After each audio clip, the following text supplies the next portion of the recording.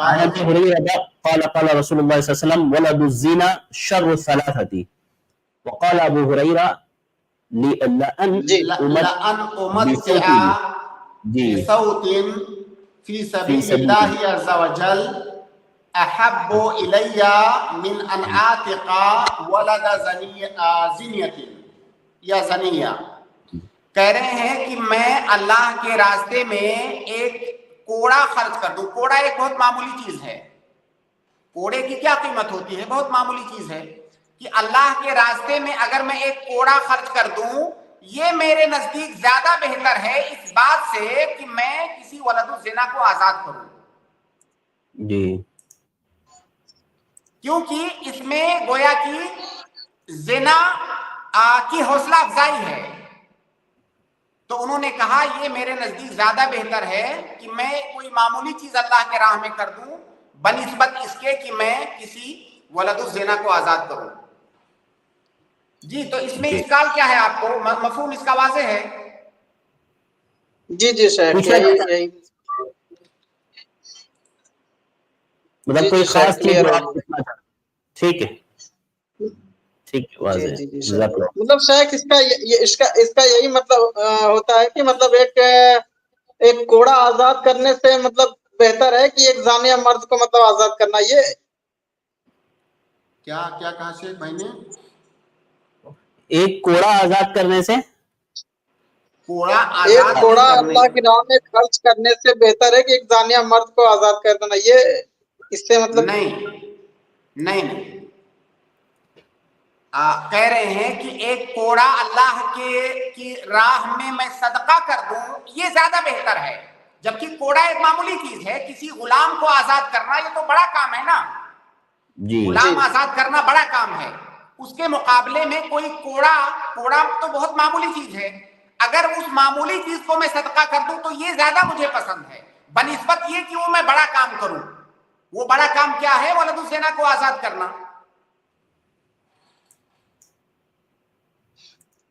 اچھا شیخ مطلب اس کا یہ مطلب میں سمجھا کہ مطلب ایک زانی کو مطلب آزاد کرنے سے بہتر تھا کہ مطلب ایک کوڑا صدقہ کرنا. ہاں زانی کو آزاد نہیں ولد الزنا کو آزاد کرنے یعنی جو وہ بچہ وہ انسان جو زنا سے پیدا ہوا. جی اچھا جی جزاک اللہ شیخ جزاک اللہ.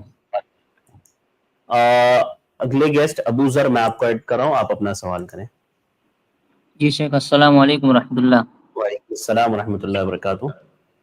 شیخ سوال تھا کہ ہیلتھ انشورنس جو ہے اس کے بارے میں اسلام کیا کہتا ہے. اور ایک سوال ہے کہ صدقہ کا مال خود کھا سکتے ہیں.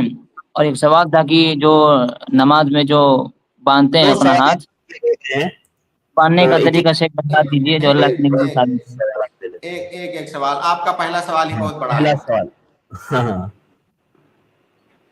دیکھیے شیخ بھائی کا سوال یہ ہے کہ ایک بتا دیجیے. جماعت کا ٹائم ہو گیا میں سن لوں گا بعد میں. ٹھیک ہے. مجھے یاد پڑتا ہے واللہ عالم کہ اس کا جواب پہلے بھی دیا جا چکا ہے لیکن کوئی بات نہیں ہے. پھر سے ریپیٹ کرتے ہیں کیونکہ یہ مسئلہ بہت زیادہ پیش آتا ہے. ہیلتھ انشورنس کے بارے میں بھائی کا سوال ہے. تو انشورنس کی جو بھی اقسام اس وقت مارکیٹ کے اندر موجود ہیں وہ تمام کے تمام جائز نہیں ہیں, حرام ہیں. اور اس پر ہماری پہلے گفتگو ہو چکی ہے کہ وہ حرام کیوں ہیں, اس کے اسباب کیا ہیں. اس کے اندر جوا بھی پایا جاتا ہے, اس کے اندر سود بھی پایا جاتا ہے, اس کے اندر غرر اور جہالت, یہ تمام اسباب پائے جانے کی وجہ سے انشورنس کی تمام قسمیں حرام ہیں, جائز نہیں ہیں. ہیلتھ انشورنس جو ہے, ہیلتھ انشورنس لینا بھی جائز نہیں ہے. انشورنس لینا یا کوئی بھی حرام کام کرنا صرف ایک صورت میں جائز ہوتا ہے جب انسان کے پاس مجبوری ہو، اس کی ضرورت ہو. ضرورت کا مطلب ہوتا ہے کہ اب اس کے بغیر کوئی چارہ نہیں ہے، اس کے بغیر کوئی چارہ نہیں ہے. اگر وہ کام نہیں کرے گا تو اس کی زندگی خطرے میں ہے، اس کی زندگی جا رہی ہے. اس کو مجبوری کہتے ہیں، ضرورت کہتے ہیں شریعت کی اصطلاح میں. تو ضرورت کے وقت حرام کام کرنا چونکہ جائز ہے، تو اگر ضرورت ہے تو ایسی صورت میں انشورنس لینا جائز ہوگا. لیکن کیا ہیلتھ انشورنس لینا یہ انسان کی ضرورت ہے یا نہیں ہے؟ ہیلتھ انشورنس لینا یہ انسان کی ضرورت نہیں ہے، کیونکہ وہ ضرورت جس کی بنیاد پر ہماری شریعت میں حرام کام کا ارتکاب کرنا جائز ہو جاتا ہے، اس ضرورت کے لیے 3 شرطیں ہیں. ہم نے ابھی تھوڑی دیر پہلے کہا کہ ضرورت کے وقت حرام کام کرنا جائز ہوتا ہے. جیسے قرآن میں آپ نے پڑھا ہوگا کہ کوئی مجبور آدمی میتہ اور مردار کھا سکتا ہے، یہ اس کی ضرورت ہے. اگر تو وہ حرام کام جو ضرورت کی وجہ سے جس کا کرنا جائز ہوتا ہے، اس ضرورت کے لیے 3 شرطیں ہیں. پہلی شرط یہ ہے کہ وہ جو ضرورت ہے وہ متعین ہو. ضرورت متعین ہونے کا مطلب یہ ہے کہ اسی کام کے کرنے سے آپ کی ضرورت پوری ہونے والی ہے، کوئی دوسرا راستہ نہیں ہے آپ کے پاس، کوئی سیکنڈ آپشن نہیں ہے. آپ کی ضرورت متعین ہے، مطلب دنیا میں وہی ایک کام ہے آپ کے سامنے اس وقت جس کے کرنے سے آپ کی ضرورت پوری ہوگی، کوئی سیکنڈ آپشن نہیں ہے. یہ پہلی شرط ہے. دوسری شرط یہ ہے کہ وہ ضرورت ایسی ہونی چاہیے کہ اس حرام کام کے ارتکاب سے آپ کی وہ ضرورت یقینی طور سے پوری ہو جائے. ایسا نہ ہو کہ وہ حرام کام کرنے سے ممکن ہے آپ کی ضرورت پوری ہو جائے، ممکن ہے آپ کی ضرورت پوری نہ ہو، بلکہ یقینی طور سے آپ کا.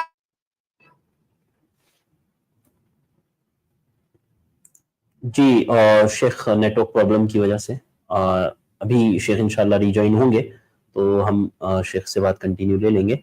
میں آپ تمام بھائیوں اور بہنوں سے گزارش کروں گا کہ آپ لوگ ہمارے ساتھ جڑے رہیں اور جو ہے اپنے سوالات لے کر کے تیار رہیں. انشاءاللہ جیسے ہی شیخ محترم ایڈ ہوتے ہیں دوبارہ ہم آپ کے سوالات شیخ محترم تک پہنچائیں گے. جی شیخ آتے ہیں. جی شیخ. میں دوسری شرط پر بات کر رہا تھا جی کہ ضرورت کے وقت حرام کام کے ارتکاب کے لیے جو شرطیں ہیں. پہلی شرط ہم نے بتایا کہ وہ ضرورت متعین ہو، یعنی اس کے پاس سیکنڈ آپشن نہ ہو. دوسری شرط یہ ہے کہ اس حرام کام کے کرنے سے آپ کی ضرورت یقینی طور سے پوری ہو جانے والی ہو، شک اور شبہ کی گنجائش نہیں ہے، یقینی طور سے آپ کی ضرورت پوری ہو جائے گی. جیسے کوئی آدمی مر رہا ہے، پیاس سے مر رہا ہے، اب اس کو کوئی ایسا پانی ملا جو حرام ہے، ایسا مشروب ملا جو حرام ہے. اب ظاہر ہے اس کو اگر چند گھونٹ پی لے گا تو اس کی جان بچ جائے گی، یہاں اس کی ضرورت یقینی طور سے پوری ہو جانے والی ہے. تو وہ کام حرام کام ایسا ہونا چاہیے جس کے کرنے سے آپ کی ضرورت یقینی طور سے پوری ہو جانے والی ہو. یہ دوسری شرط ہے. تیسری شرط یہ ہے کہ وہ ضرورت واقع ہو، ایسا نہ ہو کہ موہوم ہو کہ ہو سکتا ہے ہمیں مستقبل میں ضرورت پڑ جائے، ایسا نہ ہو، بلکہ آپ کے سامنے ہو، واقع ہو چکی ہو وہ ضرورت. جب یہ تینوں شرطیں پائی جائیں گی تب کسی حرام کام کو ضرورت کے وقت کرنا جائز ہوگا. اب ہیلتھ انشورنس میں آپ ان تینوں چیزوں کو تلاش کیجئے. پہلی بات تو اگر کوئی آدمی بیمار ہے تو کیا ضروری ہے کہ اگر وہ علاج کروائے گا تو شفا یاب ہو جائے گا؟ دنیا کے کسی میڈیکل سائنس نے یہ نہیں کہا ہے کہ آپ کی جو بیماری ہے علاج کروانے سے یقینی طور سے صحیح ہو جائے گی. بالکل کوئی میڈیکل سائنس یہ گارنٹی نہیں لیتا ہے، کیونکہ علاج کا یہ رول ہے کہ آپ علاج لوگے، امکان ہے کہ آپ شفا یاب ہو جاؤ، امکان ہے کہ آپ شفا یاب نہ ہو. تو شفا یابی یہ یقینی چیز نہیں ہوتی ہے علاج کے اندر. تو گویا کہ جو ہم نے دوسری شرط ذکر کیا کہ یقینی طور سے اس کی ضرورت پوری ہو جانے والی ہو، تو علاج سے اس کی ضرورت یقینی طور سے پوری ہونے والی نہیں ہے بلکہ احتمال ہے. دوسری بات یہ تو گویا کہ یہ شرط نہیں پائی گئی تو لہٰذا اس کی بنیاد پر یہ نہیں کہا جائے گا کہ ہیلتھ انشورنس لینا یہ ہماری ضرورت ہے. ضرورت کا اعتبار اسی وقت ہوگا جب یقینی طور سے اس سے آپ کا کام ہو جانے والا ہو. تیسری بات جو میں نے تیسری شرط ذکر کیا کہ وہ کوئی وہمی چیز نہ ہو بلکہ واقع ہو، وہ چیز واقع ہو چکی ہو. اب اگر کوئی ہیلتھ انشورنس لے رہا ہے کہ ہو سکتا ہے میں مستقبل میں بیمار ہو جاؤں، بھائی بیمار تو نہیں ہوئے ہیں ابھی آپ کی ضرورت آئی نہیں ہے، تو گویا کہ یہ تیسری شرط بھی یہاں پر نہیں پائی گئی. تو یہ دونوں شرطیں بنیادی طور سے ہیلتھ انشورنس میں نہیں پائی جا رہی ہیں. لہٰذا اگر کوئی یہ سمجھتا ہے کہ ہیلتھ انشورنس لینا یہ ضرورت ہے، اگر کوئی آپ کے دماغ میں یہ شبہ ڈال رہا ہے کہ ضرورت کے وقت حرام کام کرنا یہ جائز ہوتا ہے اور ہیلتھ انشورنس لینا یہ ضرورت ہے، تو یہ ضرورت کے اصولوں کے منافی ہے، کیونکہ ہیلتھ انشورنس لینا یہ ضرورت ہے ہی نہیں. خلاصہ یہ کہ ہیلتھ انشورنس لینا یہ جائز نہیں ہے. ٹھیک ہے شکریہ، جزاک اللہ خیر. امید ہے بھائی کو جواب مل گیا ہوگا. ایک سوال کا جواب کافی لمبا ہو گیا ہے تو ان کا انشاءاللہ دوسرا سوال ہم لوگ کل لے لیں گے. میں اگلے گیسٹ کو ایڈ کر رہا ہوں، وقت ہمارے پاس بالکل کم ہے. عاشق، میں نے آپ کو ایڈ کیا ہے. جی عاشق رسول، جی آپ کو آواز آ رہی ہے؟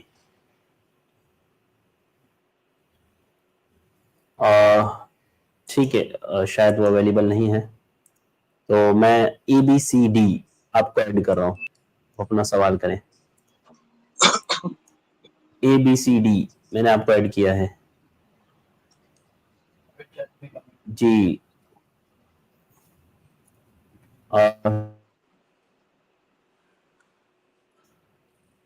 پرائیویٹ چیٹ میں. جی میں اس کے بعد جو ہے اگلے گیسٹ سسٹر عامر کو ایڈ کر رہا ہوں. عامر پہلے تھے عامر. السلام علیکم. وعلیکم السلام ورحمۃ اللہ وبرکاتہ. علیم صاحب میرا یہ سوال تھا، اگر کوئی شخص اپنے سے کچھ پیسے لیتا ہے، جیسے کہ اس کی کوئی چیز گروی رکھ کر، ٹھیک ہے جی، اس کی کوئی چیز گروی رکھ کر اپنے سے پیسے لیتا ہے اور وہی چیز اپن اس کو بھاڑے پر دیتے ہیں وہی شخص کو، اور اس کا روز کا بھاڑا لیتے ہیں اس سے، تو یہ سود میں آئے گا کہ یہ جائز ہے؟ بھائی کا سوال ہے کہ کوئی آدمی ان سے قرض لیتا ہے اور ان کے پاس کوئی سامان گروی رکھتا ہے اور پھر یہ اسی سامان کو اسی شخص کو بھاڑے پر دیتے ہیں، تو کیا یہ جائز ہے کہ نہیں؟ نہیں، یہ بالکل جائز نہیں ہے، کیونکہ آپ نے اس سامنے والے کو قرض دیا ہے. اب اگر اس کے سامان کو آپ بھاڑے پر چڑھا رہے ہیں، اس کا مطلب آپ اس سے فائدہ اٹھا رہے ہیں، اور اگر قرض کے مقابلے میں کوئی گروی ہے، رہن ہے، تو اس سے فائدہ اٹھانا یہ قرض دینے والے کے لیے قطعاً بھی جائز نہیں ہے. جی تو شیخ یہ جائز نہیں ہے نا؟ نہیں جائز ہے، یہ سود کے درجے میں آئے گا کہ یہ؟ بالکل یہ سود ہے، یہ سود ہے، اسی لیے جائز نہیں ہے، کیونکہ آپ نے قرض دیا ہے، اس قرض سے آپ فائدہ اٹھا رہے ہو. ٹھیک ہے، جزاک اللہ. جی جی بارک اللہ فیکم، بہت بہت شکریہ عامر بھائی، جزاک اللہ خیر. بہت بہت شکریہ شیخ وقت دینے کے لیے. چونکہ وقت ہمارا ختم ہوا ہے تو یہیں پر آج کی اسٹریم کو ہم ختم کرتے ہیں. انشاءاللہ کل ملاقات ہوگی شیخ. بارک اللہ فیکم. اس کے بعد میں ایک ضروری اعلان کر دوں، جیسے کہ آپ جانتے ہیں ہماری اسٹریمز ہوتی رہتی ہے، تو آج ہماری ایک اسٹریم اظہار حق جو ہے اس کا ایک اسپیشل ایپیسوڈ ہے میلاد النبی پر، اور وہ انشاءاللہ ابھی 9:30 بجے سے سٹارٹ ہوگا. پبلک کی اور ہمارے ویورز کی ڈیمانڈ پر ایک اور چوتھی اسٹریم رکھی گئی ہے، اظہار حق ہم میلاد کیوں نہیں مناتے پارٹ 4. تو آپ تمام بھائیوں اور بہنوں سے گزارش ہے کہ آپ ضرور شرکت کریں، اور جو بھی آپ کے سوالات ہیں اس سے متعلق، یا آپ اگر کچھ پوچھنا چاہتے ہو، کوئی ڈاؤٹ کلیئر کرنا چاہتے ہو، یا آپ کے گھر میں فیملی ممبرز میں کوئی ایسا رشتہ دار ہو جو ان تمام بدعات اور خرافات میں مبتلا ہو، تو ایسے شخص کو بھی آپ ہماری اس اسٹریم میں ضرور لے کر کے آئیں.